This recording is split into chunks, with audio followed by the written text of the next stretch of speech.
Third BCom fifth semester students. ఇంతకు ముందు క్లాసులో మనం కమర్షియల్ జాగ్రఫీ వాణిజ్య భూగోళ శాస్త్రం ఇంట్రడక్షన్ తెలుసుకుని భూగోళ శాస్త్రం యొక్క ఆవశ్యకత, అసలు కామర్స్కి దానికి ఉన్నటువంటి సంబంధం, భూమి అంటే భూమి అనేది ఒక గ్రహం అని, గ్రహాల్లో ఇది మూడోదని, ఆ గ్రహాల గురించి, భూమి గురించి, భూమి యొక్క వయస్సు, దాని పుట్టుక, ఆరిజిన్, వీటి గురించి తెలుసుకున్నాం. మీరందరూ విన్నారని, ఆ క్లాస్ చూశారని అనుకుంటున్నాను. ఇప్పుడు మనం చెప్పుకోబోయే నెక్స్ట్ టాపిక్ ఏంటంటే భూమి ఆవరణాలు.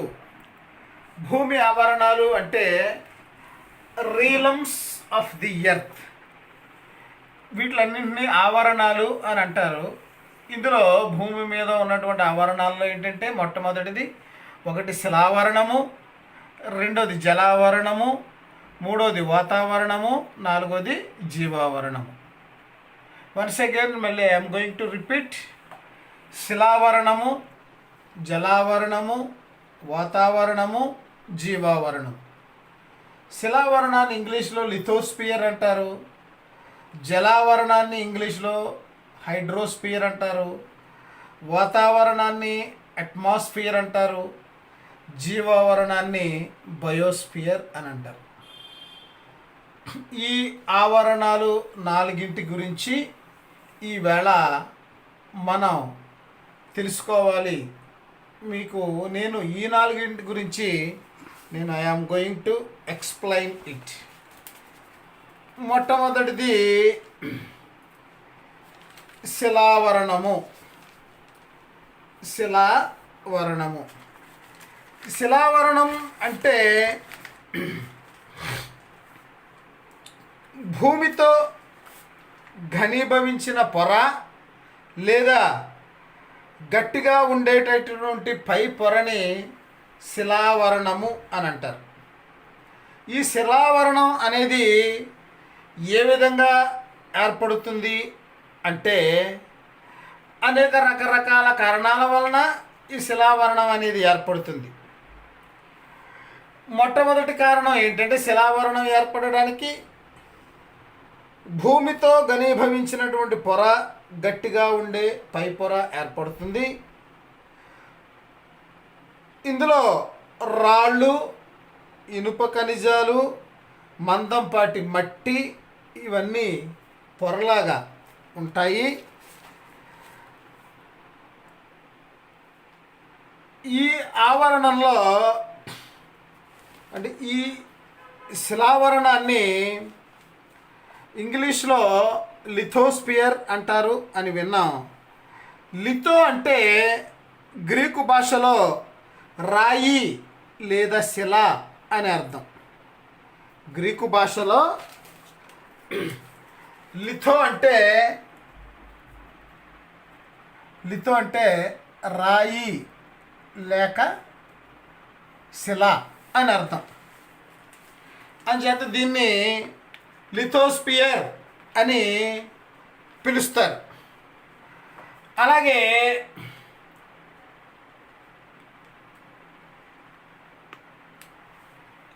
ఈ శిలావరణానికి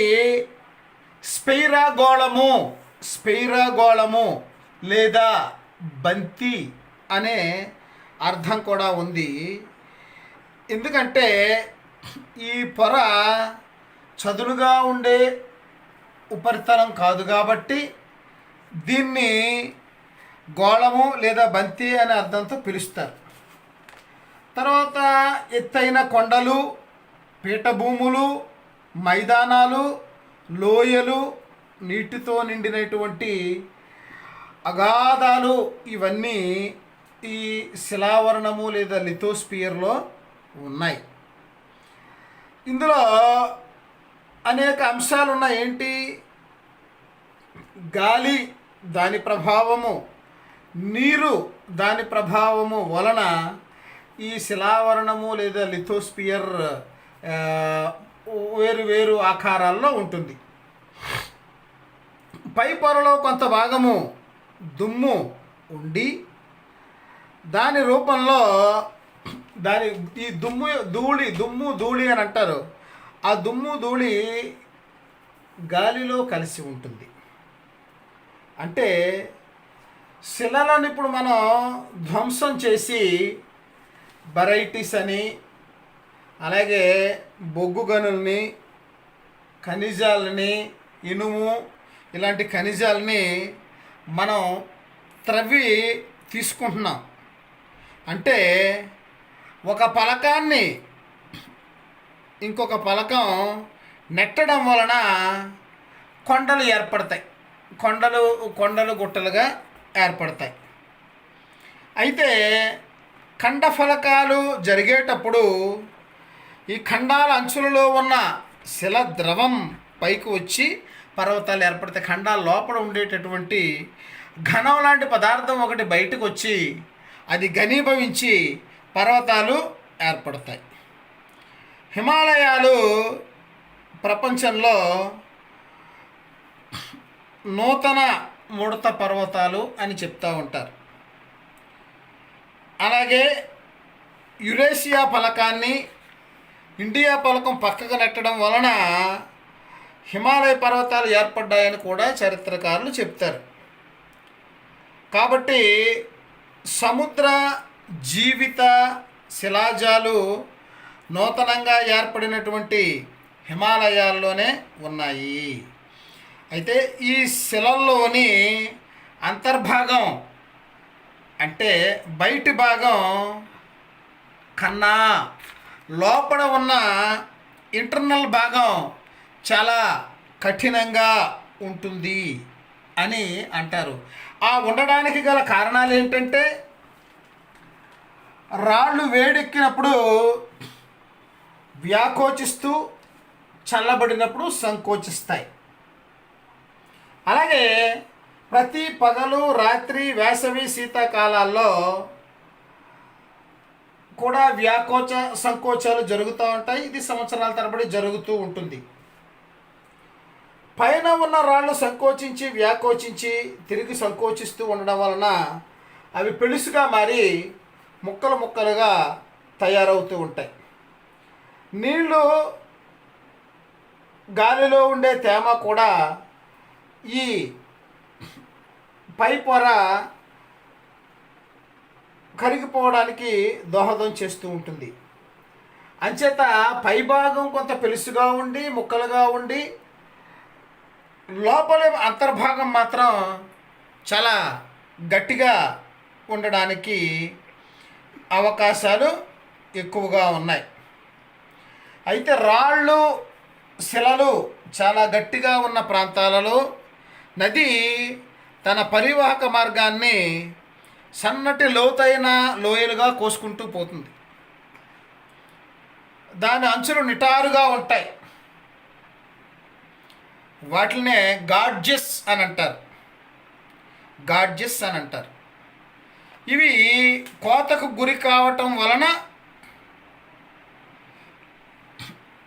అవి గురి కాకుండా ఉండడానికి మన వాళ్ళు ఆనకట్టలు కడుతూ ఉంటారు. అంచేతను ఇవి ఆనకట్టలు నిర్మించడానికి అనుకూలం. అంటే ఎక్కడైతే కోత కోయబడిందో, ఎక్కడైతే లోతుగా ఉందో, అంటే వెడల్పు తక్కువగా ఉందో ఆయా ప్రాంతాల్లో ఆనకట్టలు కట్టుకోవడానికి వీలుగా అవకాశం ఉంది.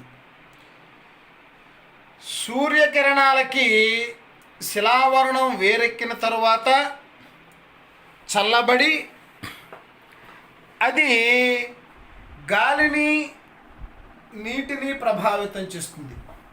అంటే సూర్యుని వలన ఈ వాతావరణ శిలావరణం అనేది వేడెక్కి చల్లబడి తర్వాత అది ఆ చల్లటి గాలి నీటిని ప్రభావితం చేస్తుంది.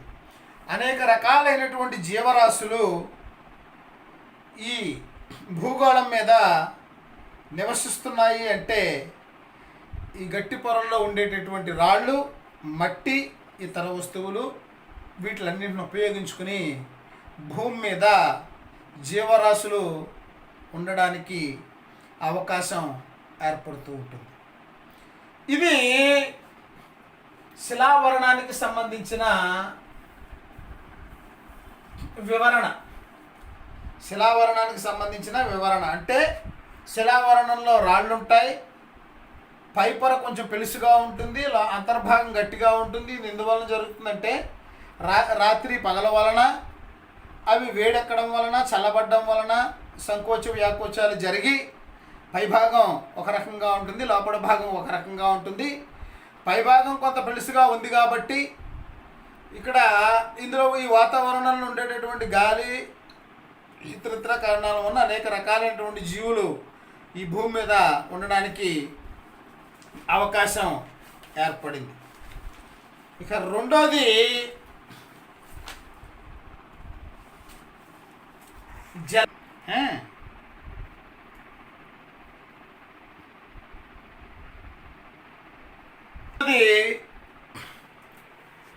జలావరణము,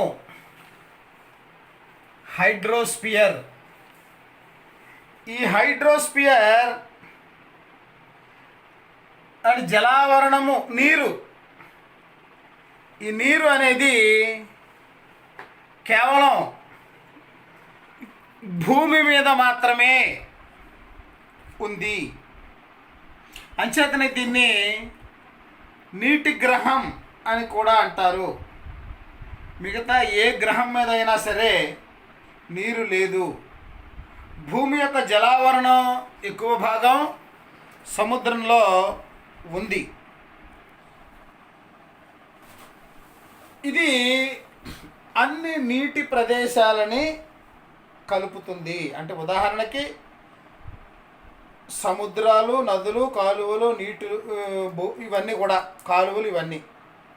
భూమి లోపల నీటిలో 200 మీటర్ల అడుగులో ఉంది. నీటిలో అత్యంత లోతైనటువంటి ప్రదేశం పసిఫిక్ మహాసముద్రంలో ఉన్న challenger deep of Mariana trench. దీని యొక్క లోతు 10,911.4 మీటర్లు. మహాసముద్రాల సగటు 3,800 మీటర్లు. భూమి మీద ఉన్న ఖండాల సగటు ఎత్తు కంటే 4.5 రెట్లు ఈ నీటి యొక్క లోతు ఎక్కువ. అయితే ఇక్కడ మహాసముద్రాల యొక్క బరువు 1.35 మెట్రిక్ టన్స్ అని అంటారు.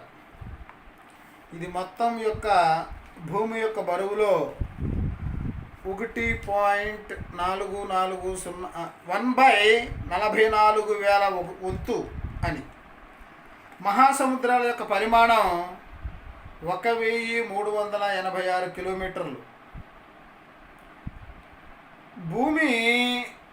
మొత్తం భూమి మీద 68.7% కంటే ఎక్కువ భాగం నీరు ఉంది అని అంటారు. అయితే మహాసముద్రాల్లో ఉష్ణోగ్రత వలన వాతావరణంలో అనేక రకాలైనటువంటి మార్పులు సంభవిస్తూ ఉంటాయి. ఆ మార్పులు ఏమేమిటంటే కాసేపు మహాసముద్రాల్లో ఉష్ణోగ్రత కారణంగా వాతావరణంలో అనేక రకాలైనటువంటి మార్పులు సంభవిస్తూ ఉంటాయి. ఒకటి బాష్పీభవనము, రెండోది ద్రవీభవనము, మూడోది అవపాతము, నాలుగోది లవణీకరణ. ఈ 4 కూడా మహాసముద్రంలో జరిగేటటువంటి ఉష్ణోగ్రత కారణాల వల్ల జరిగేటటువంటి పరిణామాలు. బాష్పీభవనము అంటే ఏంటంటే నేల మీద ఉన్న నీరంతా ఆవిరి అయి తద్వారా వాతావరణంలో ప్రవేశించి ఈ ప్రక్రియలో నీరు ద్రవరూపం వాయు రూపంలోకి మారటాన్ని ద్రవరూపం నుండి వాయు రూపంలోకి మారడాన్ని బాష్పీభవనము అని అంటారు. మన పెద్దవాళ్ళందరూ చెప్తూ ఉంటారు, నీరు వాతావరణం ఆవిరై పైకి వెళ్ళి మళ్ళీ వర్షం పడుతుందని చెప్తూ ఉంటారు. ఇదే బాష్పీభవనము. రెండోది ద్రవీభవనము. రవాణా అంటే ఇక్కడ నుంచి ఆవిరై పైకి వెళ్ళేటటువంటి నీరు, రవాణా చేయబడిన నీరు ఆవిరి ద్రవీభవనం చెంది చిన్న చిన్న బిందువులుగా మబ్బులుగా మారటాన్ని ద్రవీభవనము అని అంటారు. తర్వాత అవపాతము అంటే వాతావరణంలో నీరు భూమి ఉపరితలం మీదకి చేరడం. అవపాతం అంటే పైనుంచి కిందకి కురవడం, దాన్ని అవపాతము అని అంటారు. లవణీకరణము అంటే ఏంటంటే సముద్రం నీటిలో ఉప్పుదనం ఉంటుంది, ఈ ఉప్పు రుచిని తెలియజేస్తుంది, అదే లవణీకరణము. అంచేత మన దక్షిణ భారతదేశంపై సముద్ర ప్రవాహాలు నేరుగా కాకుండా పరోక్ష ప్రభావాన్ని చూపిస్తాయని, అలాగే భూమితో పోలిస్తే సముద్రాల మీద ఉన్న నీరు ఉష్ణోగ్రతలతో కొద్దిపాటి తేడా ఉంటుందని, ఈ ఉష్ణోగ్రతల తేడాల వలన సముద్ర ప్రవాహాలు ఏర్పడుతున్నాయని, ఈ ప్రభావం కారణంగా నైరుతి ఋతుపవనాలు ఏర్పడుతూ వర్షాలు తుఫానులు వస్తాయి అని మన శాస్త్రవేత్తలు చెప్తూ ఉంటారు. మొత్తం నీటిలో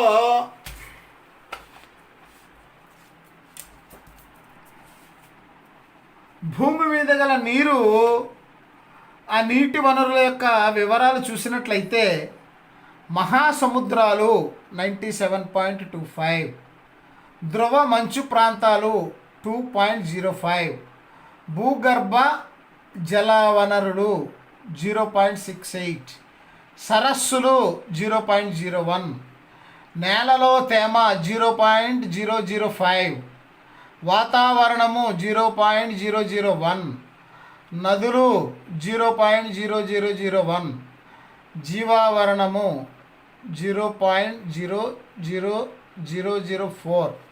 ఇవన్నీ కూడా భూమి మీద గల నీటి వనరుల యొక్క వివరాలు.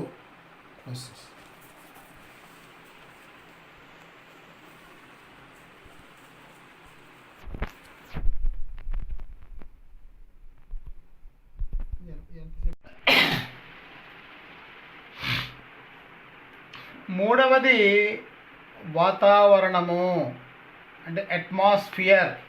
మూడవది వాతావరణం.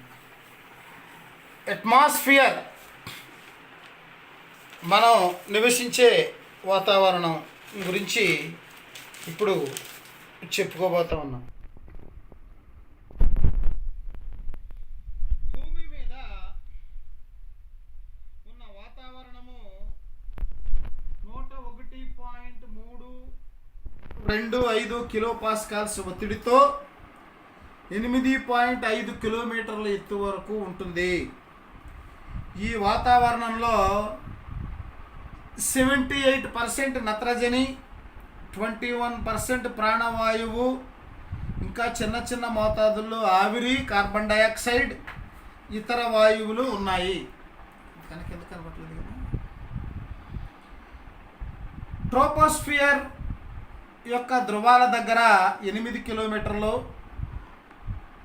భూమధ్య రేఖ దగ్గర 17 కిలోమీటర్లు ఉంటుంది. అక్కడక్కడ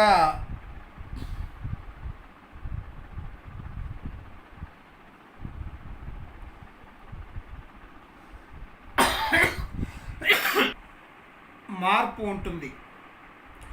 ఈ భూమి యొక్క జీవావరణాన్ని, వాతావరణ మార్పిడిని, జీవావరణాన్ని బట్టి వాతావరణం మారుతూ ఉంటుంది. ప్రాణవాయువు ఆధారంగా జరిగే కిరణజన్య సంయోగ క్రియ మొదలై 2.7 మిలియన్ సంవత్సరాల క్రితం స్టార్ట్ అయింది అని చెప్తూ ఉంటారు. అంటే కిరణజన్య సంయోగ క్రియ అంటే ఈ వృక్షాలు ఆకుల ద్వారా ఆ సూర్యరశ్మిని గ్రహించి దాని ద్వారా ఆహారం తయారు చేసుకోవడాన్ని కిరణజన్య సంయోగ క్రియ అని అంటారు. దీనివల్ల నత్రజని, ప్రాణవాయువుతో కూడినటువంటి వాతావరణం ఏర్పడుతుంది మనకి. ఈ మార్పు వలన ప్రాణవాయువుతో వృద్ధి అయి జీవులు ఆవిర్భవించడం మొదలైనవి. ఓజోను లేయర్ ఏర్పడింది. అయస్కాంత క్షేత్రం కలిపి అతి నీలలోహిత కిరణాలకు అడ్డుగా ఉండి అవి భూమిపైకి రాకుండా, సూర్యప్రతాపం భూమి మీద తగలకుండా చూస్తూ ఉంటుంది. అలాగే వాతావరణానికి సంబంధించిన ఇతర ప్రక్రియలలో ముఖ్యమైనది ఆవిరిని రవాణా చేయటం, ఉపయోగకరమైనటువంటి వాయువులను అందుబాటులోనికి ఉంచడం, తద్వారా చిన్న చిన్న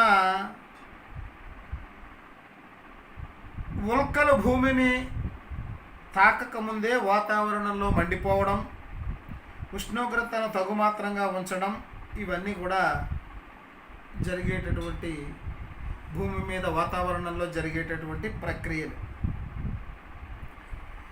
ఈ ఆఖరి ప్రక్రియనే గ్రీన్ హౌస్ ఎఫెక్ట్ అని అంటారు. వాతావరణంలో ఉన్న పరమాణువులు భూమిలో ఉన్న ఉష్ణశక్తిని గ్రహించి వాతావరణ ఉష్ణోగ్రతను మెరుగుపరుస్తూ ఉంటుంది. వాతావరణంలో ఆవిరి, కార్బన్ డయాక్సైడ్, మిథేన్, ఓజోన్ అనే గ్రీన్ హౌస్ వాయువులు ఉన్నాయి. ఈ విధంగా వేడిని గ్రహించి ఉండకపోతే వాతావరణంలో ఉష్ణోగ్రత 18 డిగ్రీస్ సెంటీగ్రేడ్ వద్ద తగ్గి జీవం లేకుండా పోయేటటువంటిది.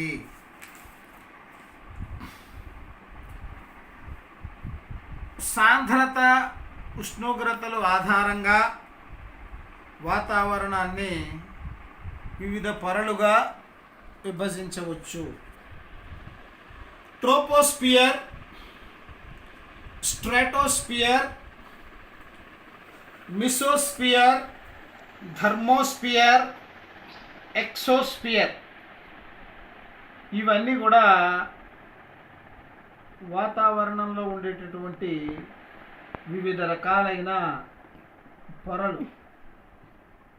వాతావరణంలో అన్నింటికన్నా క్రిందగా ఉన్న పొర ట్రోపోస్పియర్, ట్రోపో ఆవరణము అని అంటారు. ధృవాల దగ్గర 8 కిలోమీటర్లు, భూమధ్య దగ్గర 18 కిలోమీటర్ల ఎత్తు వరకు ఉంటుంది. ఈ పొర సగటు ఎత్తు 13 కిలోమీటర్లు. వాతావరణంలో మార్పులు జరుగుతూ ఉంటాయి. దీని కారణంగానే జీవరాశి నివసించడానికి, మేఘాలు ఏర్పడడానికి ఇది తోడ్పడుతూ ఉంటుంది.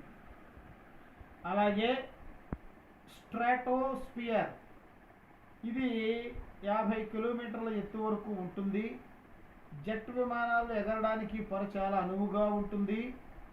ఓజోన్ పొర ఈ ఆవరణలోనే ఉంటుంది. ఎత్తుకు వెళ్ళే కొద్దీ ఈ ఆవరణలో ఉష్ణోగ్రత తగ్గుతూ ఉంటుంది. మూడోది మిసోస్పియర్, 80 కిలోమీటర్ల ఎత్తు వరకు ఉంటుంది. ఇది విశ్వంలో రాలి ఉల్కలు ఈ పొరలో ఎత్తు పెరుగుతున్న కొద్దీ ఈ ఆవరణంలో ఉష్ణోగ్రతలు తగ్గుతాయి. నాలుగోది థర్మోస్పియర్, ఇది 400 కిలోమీటర్ల ఎత్తు వరకు ఉంటుంది. ఈ ఆవరణంలో ఎత్తు పెరిగే కొద్దీ ఉష్ణోగ్రత వేగం పడిపోతుంది. ఈ పొరలో అయాన్లు అనే విద్యుదావేశాలు ఉండేటటువంటి కణాలు ఉంటాయి. భూమి నుంచి ప్రసారితమయ్యే రేడియో తరంగాలు ఈ అయాన్ల కారణంగా తిరిగి భూమి పరావర్తన చెందడానికి అవకాశం ఉంటుంది. చివరిది ఎక్సోస్పియర్, ఇది వాతావరణంలో అన్నింటికన్నా చివరి అయినటువంటి పొర. అత్యంత ఎత్తులో ఉండే ఈ పొర నుంచి మనకు గురించి చాలా తక్కువగా తెలుస్తూ ఉంటుంది. వాతావరణంలో ప్రాముఖ్యత ఏంటంటే మనం పీల్చేటటువంటి గాలి, ప్రాణవాయువు కలిసి ఉంటాయి. ఇవి లేకపోతే మనం బతకలేం. మనకు కావలసినటువంటి ప్రాణవాయువు వాతావరణంలో ఉంటుంది. ఊపిరి బయటకి వదిలినప్పుడు బొగ్గు పులుసు వాయువు వదులుతాం, తీసుకునేటప్పుడు ఆక్సిజన్ని పీల్చుకుంటాం. ఇవన్నీ వాతావరణంలో ఉండేటటువంటి ముఖ్యమైనటువంటి విషయాలు. ఇక బయోస్పియర్, బయోస్పియర్ అనేది ఏంటంటే ఇక చివరిది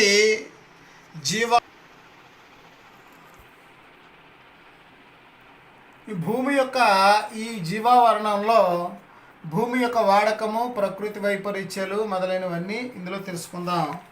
అయితే ఈ బయోస్ఫియర్